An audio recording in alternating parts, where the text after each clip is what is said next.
영광스러운 부활 주일입니다. 아멘. 네, 여러분 그런 의미에서 이 시간에 우리가 이 땅을 지나서 저 땅에 이미 마치 간 것처럼, 그래서 이미 우리가 지금 다 죽었는데 부활했어요. 그래서 서로에게 지금 축하하는 겁니다. 그 인사하겠습니다. 부활을 축하합니다. 인사하겠습니다. 네, 네. 한번 해보는 거죠. 네. 부활의 영광과 기쁨이 우리 각 사람 안에서 어떠한 의미로 또 어떠한 무게로 느껴질지에 대해서 우리들은 알 길이 없어요. 그렇지만 제가 목사로서 또 제 자신에 대해서도 그렇고 우리들에 대해서 노파심이 많은 것 같습니다. 그래서 우리 안에서 있는 부활의 영광과 기쁨이 어떻게 보면 우리의 축구의 숙적 일본과 한국이 엄청나게 결정적인 게임에서 붙어가지고 전반전 후반전까지 갔는데 후반 40분이 될 때까지 한국이 3대0으로 지고 있어요. 그런데 마지막 5분을 남겨놓고 무려 4골을 넣어서 이 엄청난 대역전의 부활을 일구는 바로 그 기쁨보다 우리의 부활의 기쁨이 더하다고 하지 못할 것 같아요. 제가 작년에 대출 관계로 굉장히 약간 마음이 눌려 있을 때 하나님께서 위로의 말씀을 주실 때마다 힘을 얻었지만 은행 지점장이 확답할 때의 그 힘과는 비교할 수 없었던 것 같이 부활의 기쁨은 어쩌면 그런 현실적 문제 해결의 기쁨에 비해서 상대적으로 좀 우리 안에서 많이 익숙해졌고 또 좀 희미하고 마치 부활절 예배를 특화시켜서 찬양도 말씀도 특화시켜서 뭔가를 이렇게 축제처럼 만들어서 마치 부활절에 우리가 하나님께 기뻐해 드리는 것 같은 느낌? 이런 게 들어서 약간 죄송스러운 마음도 듭니다. 이런 말을 할 때 여러분 약간 죄송해야 될 것 같죠? 근데 사실은 제가 우리들 각자의 마음을 모르기 때문에 오늘 아침 무진장 부활의 감격으로 이 자리에 오신 분들도 틀림없이 계실 거라고 생각하면서 죄송스럽게 생각합니다. 제 마음을 들여다보니까 저도 물론 감격스러워요. 그럼에도 불구하고 오늘날 부활의 사건이 오늘 우리 모두에게 생생한 실감나는 오늘의 사건으로 되지 못한다는 것은 너무나 분명한 것 같습니다. 왜냐하면 우리들의 삶의 모습 속에서 또다시 오늘이 지나가면 우리는 금방 또 일상으로 돌아가게 될 것이고 일상이 우리에게 주는 여러 가지 문제들 앞에서 또다시 불안해하고 두려워하고 염려하고 분노하면서 우리 일상을 채워갈 것이기 때문에 그렇습니다. 그래서 제가 오늘 사실은 부활절 본문을 할 생각도 있었고 하고 싶은 마음도 있었는데 고민을 좀 하다가 골로새서 말씀을 이어가는 중에 그냥 부활 이야기를 하기로 결정을 했어요. 왜냐하면 그동안에 진행되어 왔던 골로새서 2의 말씀을 끊고 부활이 특화된 부활의 말씀을 다시 전하게 될 경우에 마치 그것은 부활이 그렇게 특별히 기념하고 끝나는 것이 될 것 같은 생각이 들었는데 골로새서의 말씀을 쭉 하는 중에 부활 이야기를 거기에 덮으면 우리의 모든 일상 속에 예수의 부활이 들어와 우리의 일상을 부활로 보게 하는 방식으로 우리가 메시지를 들을 수 있지 않겠나는 생각이 들었기 때문에 이 골로새서 말씀을 계속하면서 특히 부활과 너무나 어울리지 않는 부부관계에 대한 이 말씀을 부활의 관점으로 묵상해 보고 싶었습니다. 왜 웃으세요? 저는 이렇게 여러분에게 단언하는데 부부관계야말로 부활의 빛 아래에서 보지 않으면 절대로 안 된다는 것을 여러분에게 확정적으로 말씀드리고 싶습니다. 실제로 사도 바울이 골로새서를 통해서 남편에게 아내를 사랑해라, 아내에게 남편에게 복종해라 이렇게 말할 때 이것은 이미 부활의 빛 아래에서 살아가는 사람들에게 하는 말이지 이 땅에서 살아가는 삶이 전부라고 생각하는 사람들에게 한 말이 절대로 아니에요. 그러니까 이 말은 부활의 빛 아래서만 제대로 이해될 수 있는 말이기 때문에 부활의 빛 아래서 우리가 우리의 일상에서 가장 예민할 수 있는 이 남녀 간의 문제, 관계의 문제 이것을 어떻게 다뤄야 되겠는지를 생각해야 되는 것이죠. 특히 성경은 부부의 문제를 그리스도 하나님과 자기 백성의 관계로, 교회와 그리스도의 관계 속의 관계를 부부 문제로 인식하고 있기 때문에 오늘 이 말씀은 여기 부부뿐만 아니라 혼자 계신 모든 분들도 동일하게 들어야 되는 말씀이라고 생각이 됩니다. 어떤 관계에 관한 말씀이라고 생각하시면 좋겠고, 이 우리의 일상을 구성하고 있는 관계에 대해서 부활의 메시지가, 부활의 빛이 뭐라고 우리에게 말하고 있느냐를 듣는 것이 굉장히 중요할 것 같습니다. 무엇보다도 여러분, 부활이 사실이라면, 부활이 진짜라면, 부활이 우리에게 사실이라면 지금 우리 부부 사이에 있는 어떤 관계, 어떨지 모르겠어요, 제가. 그러나 그 관계는 지금과 좀 다를 수 있어야 된다고 생각이 되고, 아니, 상당히 다를 수 있어야 된다는 생각을 우리가 하면서 부활이 사실이라면 이라고 우리가 말할 때 그 말에 담긴 의미가 뭔지를 먼저 생각했으면 좋겠어요. 여러분, 만일에 부활이 사실이라면 우리들은 어쩌면 천상병 시인처럼 이 땅을 즉시 소풍으로 인식하기 시작하겠죠. 부활이 사실이라면 이 땅에서 매우 짧은 신속하게 날아가는 시간은 소풍처럼 인식되게 될 것입니다. 여러분, 부활이 사실이라면 이라고 우리가 말할 때 그 말에 담겨있는 첫 번째 의미는 뭐겠어요? 우리가 이 땅에서 열심히 살고 있고 성실하게 살고 있고 모든 에너지를 쏟아 부을 듯이 살고 있어요. 왜? 소중하니까. 이 땅의 삶이 중요합니다. 이 땅의 삶이 중요한 것을 우리 모두가 알고 있지만 그럼에도 불구하고 이 땅이 전부가 아니라는 사실을 명백하게 알고 있다는 것을 뜻하는 거죠. 부활이 사실이라면. 성도 여러분, 부활이 사실이라면 우리가 현재의 삶도 중요하지만 현재의 삶과는 절대로 비교조차 할 수 없는 매우 영구적인 영광스러운 삶이 이미 우리의 것이라고 하는 사실을 믿는다는 뜻이죠. 아멘? 믿는다는 뜻이에요. 그리고 여러분, 그 땅에 이르도록 하나님께서 우리들을 완전하게 책임지실 거란 뜻이죠. 동시에 이 땅에서 우리가 어떻게 사느냐가 우리가 그 땅에 들어갈지 여부를 결정하는 것은 아니지만, 우리가 이 땅에서 어떻게 사느냐가 그 땅에 들어가는 여부를 결정하는 것 아니죠. 그 땅에 들어가는 여부는 그의 은혜로 일방적으로 주신 은혜죠. 그러나 적어도 우리가 그 땅에 들어갈 사람이라면, 부활이 사실이라면 그 땅에서의 삶의 빛이 이 땅에서 삶에 반사될 수밖에 없겠죠. 생각해 보세요. 제가 기분 좋은 상상을 해볼게요. 유치하고 기분 좋은 상상. 갑자기 돈이 생겼어요. 오늘 예배 드리고 나가는데 어떤 분이 김동원 목사님, 홍정길 목사님 이런 분은 막 누가 돌아가시면서 주식 막 몇만 주 딱 줘가지고 오뚜기 식품 회장님 이런 분이 줘서 알고 봤더니 막 400억 막 이렇다는데, 와우. 제가 끝나고 저는 그거 바라지 않습니다. 기도해 주세요. 바라지 않도록.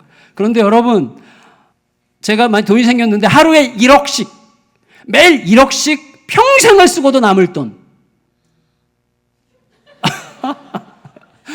이 생겼다고 상상해 보세요.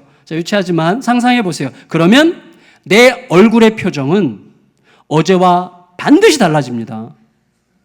어제와 똑같은 모습으로 절대 살 수 없어요. 이거는 감출 수 없어요. 지금 제 주머니에 누가 5천만 원을 안 줬어요? 줬다고 쳐도 제가 뭔가 여러분에게 말할 때 뭔가 다를 거예요. 그리고 뉘앙스도 다르고 담대함도 다르고 확실함도 다르고 여러분들 보는 저의 눈빛도 거만하거나 혹은 여유롭거나 둘 중에 하나겠죠. 뭔가 달라지게 되어 있어요. 그런데 여러분, 이런 것과 비교할 수 없는 영원한 차별이 있는 영원한 부활의 어떤 진실이 오늘 나의 사건과 현실이 됐다는 사실이 우리에게 어떠한 종류의 변화도 일으키지 않는다면 이거 얼마나 심각한 것입니까? 제가 저와 우리 모두에게 이것과 하루에 1억씩 평생 써도 남을 그 돈이 주어졌다면이라고 말할 때 그 사실과 도대체 비교할 수 없느냐라고 말할 때 사실은 우리는 비교할 수 없지만 비교하죠. 그래서 어떻게 해요? 부활 안 해도 되는데 이거 한번 만져보면 좋겠다. 이런 생각 할지도 모르겠는데, 여러분, 부활이 사실이라면요, 우리가 굳이 타임머신 타고 미래로 갈 필요가 없어요. 왜냐하면 미래가 우리에게 온 거니까. 그래서 미래가 오늘 우리의 사건이 된 거니까. 그래서 여러분, 그걸 날마다 나의 현실로 인식한다는 뜻이죠. 그 인식이라고 하는 건 뭐예요? 관점이죠. 관점은 뭐예요? 나에 대한 관점, 나를 바라보는 관점을 바꾸고, 타인을 바라보는 관점을 바꾸고, 내가 하는 모든 일의 관점을 바꾸죠. 그 관점이 뭐예요? 결국은 내가 살아가면서 우리의 인생을 형성하는 어떤 선택과 결정의 기준이 되죠. 그게 우리의 인생을 만들어가는 거죠. 제가 여러 번 말씀드렸어요. 지난 주간에 우리 굉장히 우스꽝스러운 뉴스가 나왔죠. 우리나라에 진돗개 숭배자들이 있다는 거.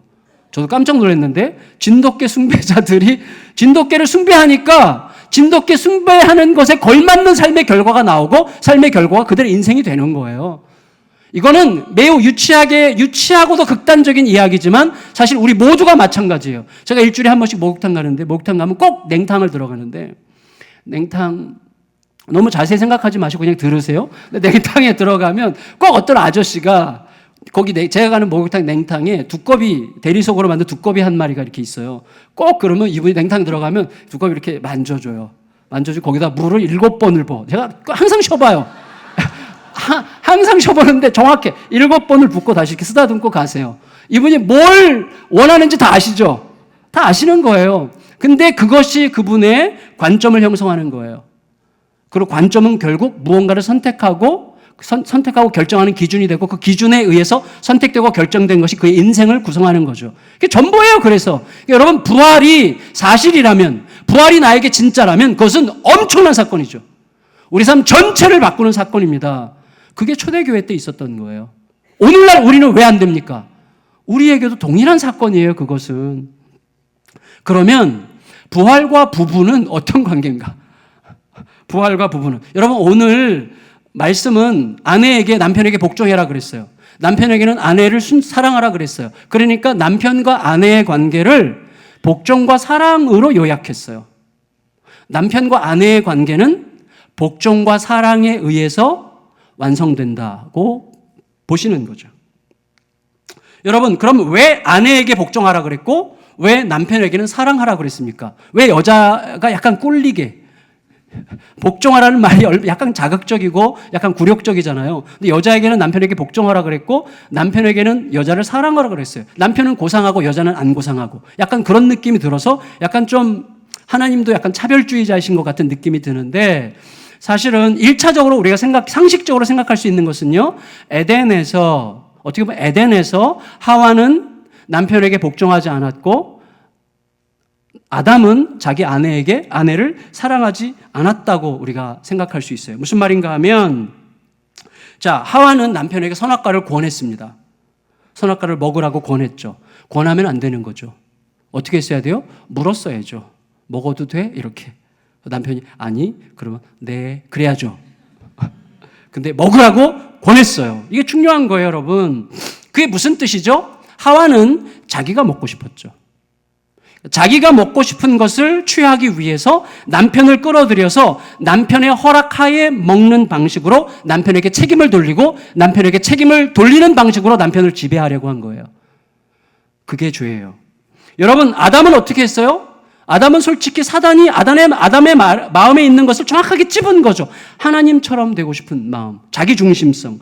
그래서 스스로 하나님처럼 되려고 하는 욕망을 자기 아내 하와의 권고를 통해서 성취한 것뿐이죠. 자신이 주도하지 않은 행위에 얹혀져서 자기의 욕망을 이루는. 우리가 그러죠. 그거 내가 한 거 아닌데 이런 거 있잖아요. 우리의 습관이잖아요. 제가 하자고 그래가지고 이런 거 있잖아요. 그런 치사하고 야비하고 무책임하고 교묘한 욕망이었어요. 아담의 욕망이. 그러면 여러분 그렇다고 해도 왜 아내는 복종이고 남편은 사랑인가? 불공평한 거 아닌가? 이렇게 말할 수 있는데 엄밀하게 말하면 복종과 사랑은 같은 것이죠. 복종과 사랑은 뭐냐면 제가 이렇게 정의를 해봤어요. 복종과 사랑은 둘 다 내 뜻과 내 행복을 더 중요하게 생각하지 않는 것입니다. 내 뜻과 내 행복을 더 중요하게 생각하지 않을 때라야 복종할 수 있고 내 뜻과 내 행복을 더 중요하지 않게 생각할 때라야 사랑할 수가 있습니다. 여러분 상대의 뜻과 행복에 나를 맞춘다는 뜻이죠. 우리는 악을 쓰면서 그렇게 말할 때가 있어요. 이게 다 너의 행복을 위한 거 아니야? 이렇게 말할 때가 있는데 정말로 너를 위한 것일 때는 악 쓸 필요가 없죠. 여러분 악 쓰는 행위는 뭐예요? 내 뜻이 관철되지 않았다는 몸부림이죠.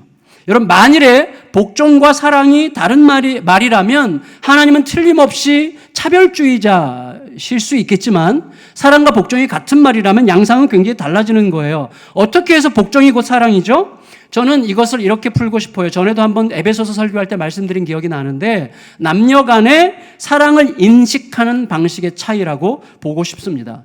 자, 일단 사랑을 제가 이렇게 한번 정의해 봤는데 사랑은 내 조건에 관계없이 나를 받아주는 것, 내가 어떠함, 내가 무엇을 했느냐 안 했느냐, 내가 잘났느냐 못났느냐, 내가 얼마나 많은 성취를 했느냐 안 성취했느냐 이런 것과 관계없이 이런 것에 대한 의식이 거의 없이 나를 그냥 나로 받아준 것이 내 모습 이대로 주 받아주소서처럼 내 모습 이대로 내 조건에 관계없이 나를 나로 받아준 것이 내 가슴 속에서 깨달아지는 순간 발생하는 어떤 감동, 폭발적 에너지가 사랑이라고 할 수 있어요. 그래서 사랑은 내 안에서 깨달아지는 거예요. 뭐죠? 나를 나로 있는 모습 그대로 받아주신 어떤 손길을 깨달을 때 사랑이 폭발하는 것이죠. 내 안에서. 다시 말하면 받아줌에 대한 반응이 내 안에서의 사랑이고 동시에 그 사랑에 대한 반응으로 내가 누군가를 받아주려고 하게 되는 것이죠. 그런데 모든 남자가 그런 것은 아니지만 대체로 남자들은 여자들에 비해서 통제하려는 욕구, 주도하려는 욕구가 강한 편이죠. 그래서 그런 존재가 아내로부터 사랑받는다고 느끼는 방식은 아내의 복종이 남편의 부족함에도 불구하고 남편 자신을 받아들이려고 하는 성실한 수고라는 사실이 남편 안에 깨달아질 때 남편은 사랑받는다라고 느끼는 거죠. 그러니까 남편이 사랑받는다고 느끼는 그 코드가 아내의 복종이에요. 그래서 당신이 중요해. 당신이 나를 책임지는 사람이야. 당신의 어떤 조건에 의해서가 아니라 당신이 중요하기 때문에 당신을 받아들여 라고 하는 그런 인정을 남편이 아내로부터 받아들일 때 사랑받는다고 느끼죠. 그런 의미에서 하나님께서 아내에게 남편에게 복종하라 이렇게 말씀하시는 것이죠. 18절 다시 읽겠습니다. 18절 시작. 아내들아, 이게 주 안에서 마땅한 거래요. 주 안에서. 다시 말하면 뭐죠? 주님께서 주님 안에서 세우신 질서라는 것입니다. 자, 무슨 의미인가 하면, 자, 이제부터 잘 설명 들으세요. 성경에는요, 복종이라는 단어랑 순종이라는 단어가 섞여서 쓰여요. 그래서 아내들이여 남편에게 순종하라 그러기도 하고 복종하라 그러기도 해요. 종들아 상전에게 순종하라 그러기도 하고 복종하라 그러기도 해요. 자녀들아 부모에게 순종하라 그러기도 하고 복종하라 그러기도 해요. 그런데 놀랍게도 헬라어 원어는 항상 쓰일 때 동일한 방식으로 쓰였는데 여자나 아내에게 적용될 때는 복종이건 순종이건 그 단어가 어떤 질서 안에 누구 아래 있다는 뜻이에요. 어떤 질서를 이야기할 때 쓰는 단어들 쓰고 있고 휘포타소라고. 그리고 종이나 자녀들에게 순종과 복종을 말할 때는 귀담아 들어라는 의미로 이야기하고 있어요. 귀담아 들어라. 훨씬 더 내가 더 애를 써서 자발성을 띄워야 되는 것이고 여자는 구조적으로 그런 질서 가운데 피조되었다는 거예요. 제 운명을 말하는 게 아니라 이것을 보다 정확하게 설명하는 길은 고린도전서 11장 3절이에요. 고린도전서 11장 3절에 이렇게 기록하고 있습니다. 같이 읽겠습니다. 시작. 그러나 나는 너희가 알기를 원하노니 각 남자의 머리는 그리스도요 여자의 머리는 남자요 그리스도의 머리는 하나님이시니라. 자, 이거 굉장히 중요한 말이죠. 자, 무슨 말이에요? 질서를 지금 얘기하고 있는데 그리스도의 머리가 하나님이라고 하셨어요. 그럼 그리스도의 머리가 하나님이라는 것은 하나님이 그리스도보다 높다는 뜻입니까? 그렇지 않죠. 완전히 사랑으로 연합되어 있는데 아버지의 질서와 아들의 질서 속에서 질서를 이야기하는 것이지 아버지가 높은 분, 아들이 낮은 분 이걸 얘기하는 거 아니에요. 중요한 건 생명의 연합과 역할을 얘기하고 있는 것, 어떤 질서 속에서. 마찬가지로 예수님의 머리가 하나님이시라고 얘기하시는 맥락 속에서 여자의 머리가 남자라고 이야기하는 것을 봐서 남자가 여자의 머리라는 의미는 남자가 더 높다는 의미가 아니라 남자와 여자가 생명으로 이어져 있고 질서상 남자가 뭐예요? 여자를 책임지는 자리에 있다는 것입니다. 그래서 남자가 여자로부터 사랑받을 때는 언제냐면 당신이 책임지는 사람이에요 라는 것을 여자의 복종이라는 행위를 통해서 남자가 인식할 때 남자들은 사랑받는다고 느끼는 것이죠. 그게 굉장히 중요합니다. 그래서 여러분, 반면에 여자가 남자로부터 사랑받는다고 느낄 때는 제가 30년 만에 깨달은 그전에도 알았지만 지금 온몸으로 깨닫는 그것은 이거예요. 시편에서 다윗이 하나님의 사랑을 정말 정말 많이 느낄 때 하나님께서 나를 사랑하신다는 사실을 표현할 때 이렇게 표현해요. You are on my side. 이렇게 얘기하죠. 당신은 내 편이십니다. 이거예요. 여자들이 남편으로부터 사랑받는다고 느낄 때는 남자가 여자에게 나는 완전히 너 편이야. 어떤 경우에도 너 편이야. 이런 것을 온몸으로 보여줄 때 여자는 사랑받는다고 느껴요. 자매님도 제가 다 자매가 아니라서 참 위험한데 지금 맞는 것 같죠? 아닌가 봐. 그거예요. 그래서 예수님께서 에베소서 5장에서 남편이 아내를 사랑하려면 목숨 걸고 사랑하라 그랬어요. 예수님께서 교회를 사랑하시는 것처럼 너도 아내를 그렇게 사랑하라고 하신 것입니다. 완전히 너 편이야. 근데 옛날부터 저는 어떻게 했는가 하면 너무 따지길 좋아하고 그리고 시시비비를 가리길 좋아하고 맞아. 당신 힘든 거 내가 인정하겠는데 당신이 힘든 이유는 내가 볼 때는 이거 때문인데 당신은 지금 힘들 때 40%만 힘들면 되는데 지금 90% 힘들어하고 있기 때문에 왜 힘들어하지 않아도 되는 이유 나머지 50%에 대해 내가 설명해 줄게. 이딴 식으로 제가 접근을 하면서 엄청나게 실패를 많이 했죠. 근데 여러분 중요한 건 뭐냐면 남편이 아내에게 나는 완전히 너 편이야 라고 말하는 게 얼마나 힘들어요? 솔직히 남자들은 이제 자동적으로 문제 해결자가 돼가지고 여자가 무슨 말하면 계속 속으로 막 왜 저렇게 생각하지? 왜 굳이 저렇게 반응하지? 왜 저렇게 저딴 걸 가지고 저렇게 찡찡거리지? 이런 생각이 막 저절로 나기 때문에 나는 완전히 당신 편이라고 말하려면 죽어야 돼. 목숨을 걸어야 돼요, 여러분. 그런 의미에서 사랑은 목숨을 거는 거예요. 사랑은 목숨을 거는 겁니다. 이때 여기 계신 모든 아내들이 이렇게 말할 거예요. 목숨을 걸어요? 그 인간이 나한테 목숨을 걸어요? 아이고, 깽판만 안 쳐도 내가 진짜 살겠다. 딴짓거리만 안 해도, 깐족거리지만 않아도 내가 진짜 천국이겠네. 깐족거리지만 않아도. 그렇게 생각할지 모르겠어요. 그런데 여러분 19절을 잘 들여다보세요. 19절 읽겠습니다. 시작. 남편들아 아내를 사랑하여 뭐라고요? 괴롭게 하지 말라. 자, 괴롭게 하지 말라가 뭐예요? 깐족거리지 말라는 거예요. 괴롭게 하지 말라는 게 뭐예요? 딴짓하지 말아라. 깽판 놓지 말아라. 그 말이죠. 여러분 다시 말하면 깽판 안 치고 딴짓거리 안 하고 깐족거리지 않는 것이 아내를 사랑하는 것과 결정적으로 연결되어 있는 거예요. 그래서 그냥 가만히 들어주는 게 중요한 거죠. 제가 요즘에 그거 연습하느라고 허벅지가 지금 새까매지고 있는데 여러분 그냥 들어주는 거예요. 그렇구나. 속에서 막 아닌 게 막 올라와. 그럴 필요가 없는 게 막 올라와. 그래도 참아야 하느니라 하면서 이렇게 들어야 되는 것이죠. 그런 의미에서 복종이고 사랑이고 복종인 거예요. 그래서 에베소서 5장 21절에서 그래서 뭐라고 그랬습니까? 그리스도 안에서 피차에 복종하라 그런 거예요. 그리스도 안에서 피차 복종하는 것이지 누구는 복종이고 누구는 사랑이고 누구는 고상 떨고 누구는 굴욕적이고 그런 거 아닙니다. 그러면 여러분 이때쯤 우리가 이렇게 생각할 수밖에 없어요. 맞아. 말은 맞아. 다 맞는 건데 그게 어디 마음대로 되나. 마음대로 안 되죠. 왜? 마음대로 안 되는 게 당연하죠. 왜? 사랑과 복종이 우리 게 아니니까. 우리 현실을 보면 너무나 명백하지 않습니까? 여러분 아주 가까운 동생이 도박에 빠졌어요. 도박에 빠지면 고쳐지기가 정말 어렵다고들 하죠. 도박에 빠진 사람의 배우자가 선택할 수 있는 최고의 선택 중 1순위가 이혼으로 손꼽히기도 합니다. 그래서 저는 그 동생의 아내에게 이혼한다는 각오로 냉정하게 그 문제를 다루어야만 할 거라고 권하기도 했어요. 여러분 이혼이야말로 함께 망하지 않기 위한 매우 현실적인 접근이고 합리적 선택이죠. 근데 바로 그 다음에 생각나는 게 있어요. 뭐죠? 결혼 서약은 뭐였던가 하는 거죠.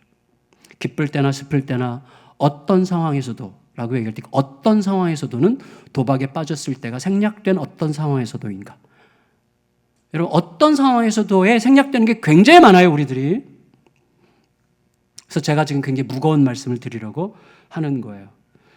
여러분 물론 중독, 도박이든 술이든 관계든 모든 종류의 중독은 너무나 심각한 문제예요. 그래서 저는요 때로 이 가정은 진짜 회생할 여지가 거의 없는 것 같다라고 할 때는 정말 이혼하고 싶으면 조금 더 한번 기도해 보시고 한번 결정해 봅시다. 이런 식으로 말하고 싶을 때가 있어요. 이혼하세요! 이렇게 말한 적도 있는 것 같기도 해요. 근데 어쨌거나 여러분 너무 힘들지 않아요? 너무 고통스러운 관계들이 많죠. 관계 중독에 빠진 아내에게 남자가 생겼어요. 돈 중독에 빠진 아내가 도저히 갚을 수 없는 막대한 빚을 지고 가정을 파탄에 빠뜨려요. 여러분, 그런데 미안한 줄도 모르는 것 같아 보여요. 중독이라고 하는 것은요, 다른 모든 것들을 도구화시키죠. 그래서 부부관계조차 도구화시키죠. 그래서 부부관계에서 가장 중요한 진실성까지 짓밟죠. 거짓말이 사정없이 튀어나오고 자기 뜻을 위해서라면 무슨 짓이든 할 태세가 되는 것이죠. 그런 경우에 아내들이여 남편에게 복종하라, 남편들이여 아내를 사랑하라, 이렇게 말하는 것을 도대체 우리가 어떤 방식으로 받아들이고 해석해야 되는 것입니까?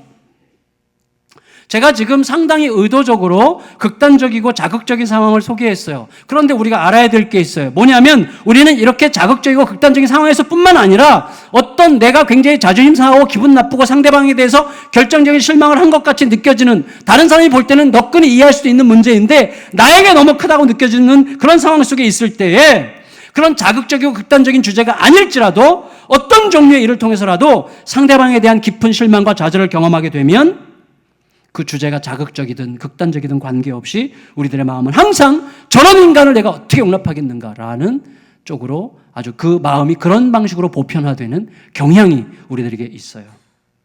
그래서 우리가 정직해야 되죠.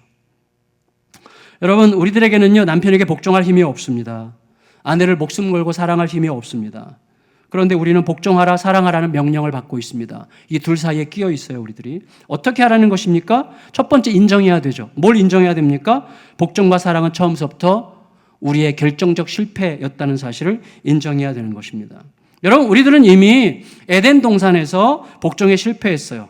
복종에 실패한 이유가 뭐죠? 사랑에 실패했기 때문이죠. 자, 무슨 말인가 하면 선악과를 먹지 말라는 말씀을 어기고 싶은 마음을 가질 수 있어요. 왜? 하나님께서 우리에게 완전한 자유의지를 주셨기 때문에 하나님께 선악과를 따먹지 말라고 하셨지만 따먹지 말라는 주님의 말씀을 어기고 싶은 마음뿐만 아니라 어길 수 있는 마음까지 하나님께서 과감하게 위험천만하게도 허락하셨어요. 왜? 우리를 너무나 존귀하게 여기시기 때문에.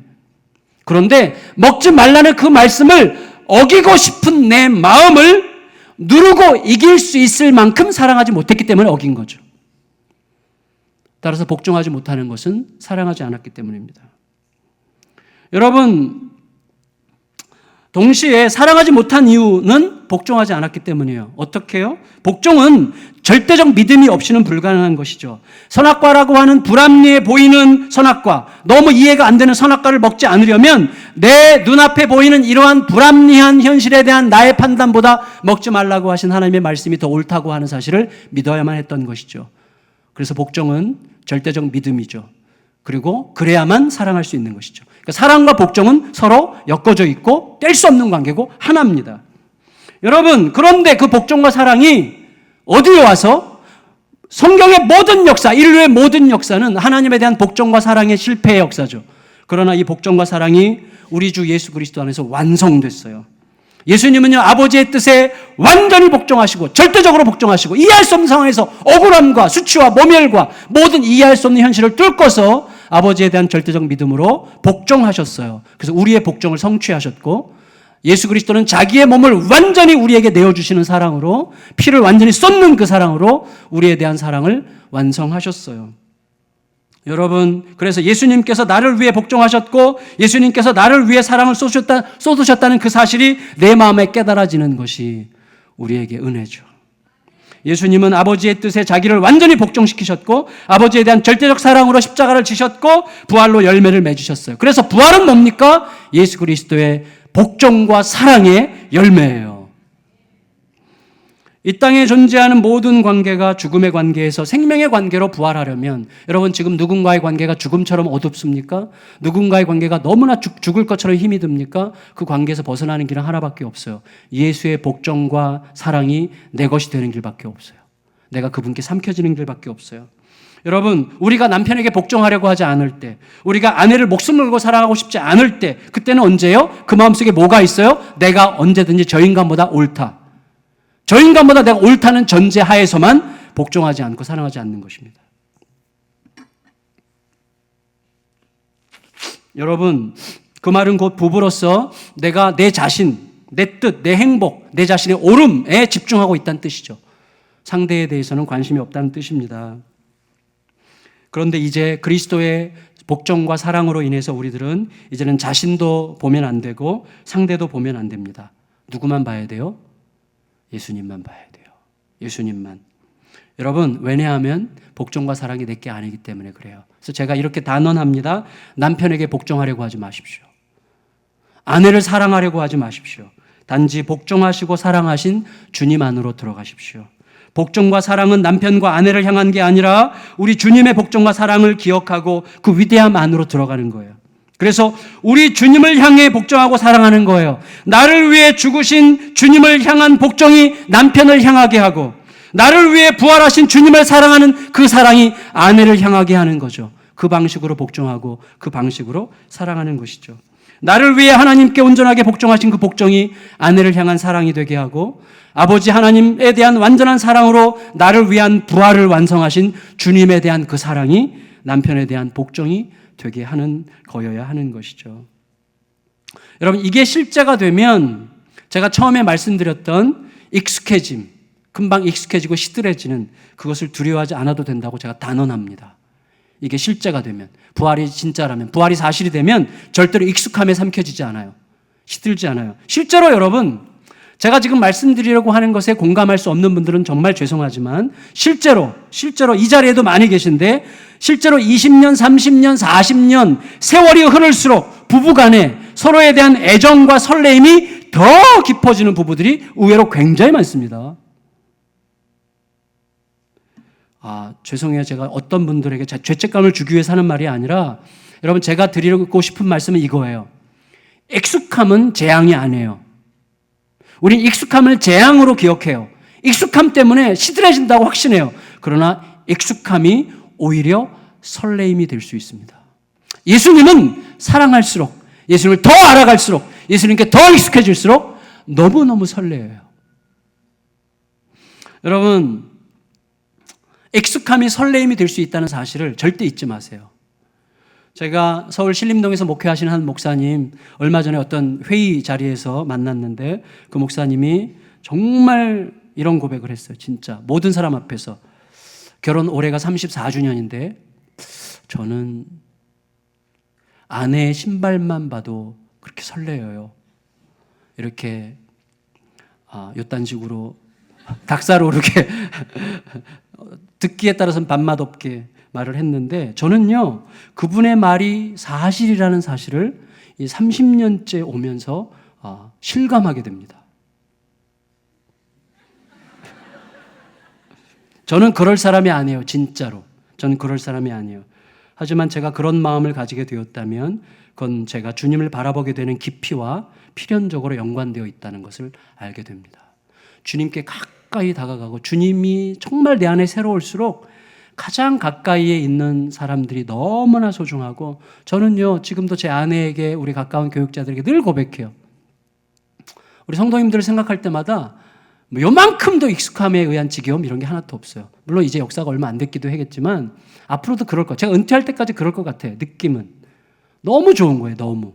왜 그렇게 좋은지 모르겠어요. 근데 여러분, 이거예요. 우리의 일상에서 세월이 흐를수록 애정이 깊어지는 대상은 언제나 담백한 대상이죠. 노래도 그렇고 음식도 그렇고 문화작품들도 그렇고 담백하고 진실한 것이어야만 오래 갈수록 익숙해질수록 더 고귀해지고 설레게 하는 속성이 생깁니다. 결국은 진실이에요. 진실,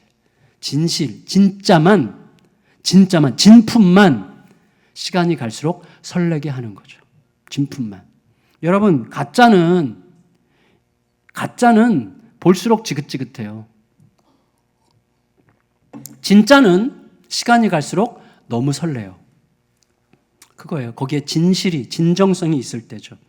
여러분, 이 세상에서 가장 진실되고 꾸밈이 없는 이야기는 예수님의 죽으심과 부활의 이야기입니다. 우리는요, 나에 대한 이야기를 할 때도 약간씩 뻥을 치거든요. 제가 어디 가서 그날 지난 성금요 예배 때 막 한 400명 가까이 온 것 같아. 그럼 제 아내가 옆에서 꼭 얘기해줘. 여보, 300명 좀 넘었어. 꼭 이렇게 찝어주죠.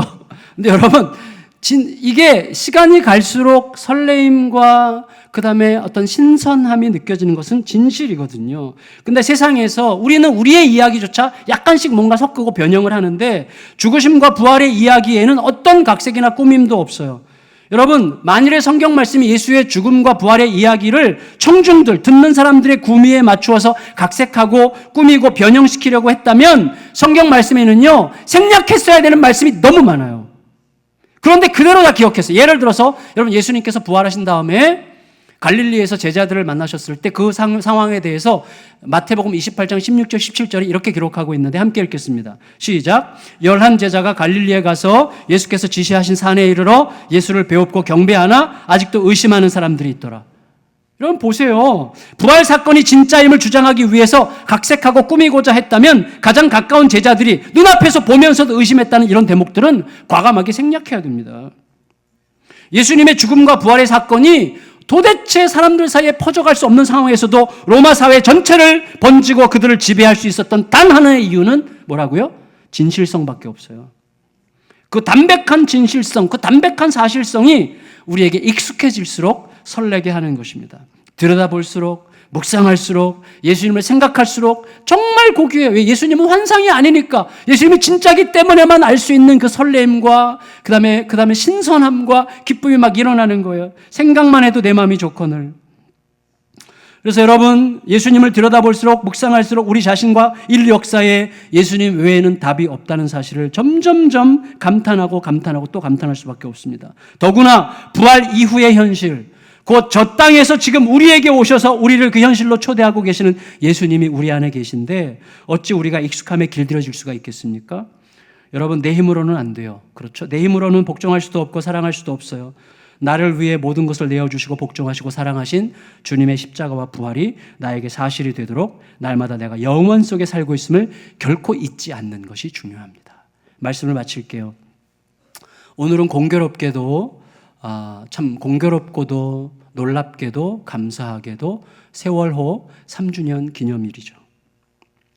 여러분, 이 날이 부활절과 겹쳤다는 것이 저는 굉장히 은혜롭게 느껴집니다. 결코 누그러지지 않을 그 격렬한 고통, 그 격렬한 분노, 그 격렬한 원망, 또 한이 그래도 조금이라도 잦아들 만한 세월이 될 수 있는지는 모르겠지만 그렇게 느끼고 싶은 그런 시간 3년이 흐른 오늘이 바로 그 3주년이면서 동시에 부활주일이라고 하는 게 굉장히 의미 있게 느껴집니다. 이전에는 부활을 얘기할수록 폭력이 될 가능성이 많았다고 생각이 됩니다. 근데 제가 한 가지 분명히 언급하고 싶은 것은 뭐냐 하면 세월호 희생자들은 의인이 아니라는 거예요. 세월호 희생자들은 의인들이 아니라 주님의 구원을 필요로 하는 죄인들입니다. 그런 의미에서 그들은 바로 우리 자신이었어요.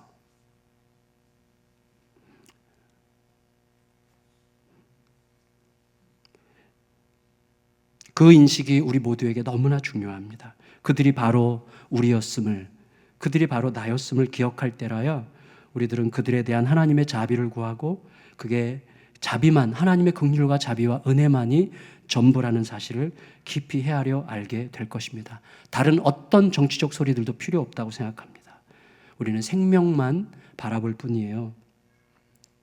여러분, 부활이 사실이라면 우리는 모든 관계들에 대해서 믿음의 복종과 자기를 내어주는 사랑에 대해서 좀 더 심각하게 생각할 수 있어야 돼요. 부활이 사실이라면, 내가 지금 영원을 살고 있는 존재라면, 현재 내가 영원 속에 있는 상태라면 우리가 지금 관계 맺고 있는 모든 사람들과의 관계에 대해서 믿음의 복종과 자기를 내어주는 사랑에 대해서 훨씬 더 심각하게 생각할 수 있어야 됩니다. 누군가의 슬픔에 복종할 수 있어야 되고요. 그들의 서러움의 장막 안으로 사랑을 가지고 들어갈 수 있어야 됩니다. 그게 바로 아버지에 대한 복종과 사랑으로 우리에게 영원한 선물을 주신, 우리의 부활을 완성하신 주님 안으로 들어가는 삶이죠. 우리 안에서 진실하고 지속적인 그 들어감. 그래서 예수님께서 인류의 모든 관계 중에 가장 가까운, 촌수가 없는 남편과 아내, 가장 가까운 모든 관계를 대표하는 남편과 아내의 관계 속에 믿음의 복종과 내어주는 사랑을 이야기하신 것이죠. 그 예수 그리스도의 이야기를 하고 있는 것이죠. 우리가 우리 안에서 진실하고 지속적인 그 복종과 믿음, 사랑 안으로 들어감을 통해서 부활의 사실성이 우리의 현실로 경험되는 은혜가, 그래서 나를 바라보는 내가 바뀌고, 그리고 우리 서로에 대한 관계가 변화를 경험하는 부활의 능력이 새로운 창조의 능력으로 입증되는 삶을 살아가는 저와 여러분들이 다 되시기를 예수님의 이름으로 축원합니다. 우리 다 같이 자리에서 일어나셔서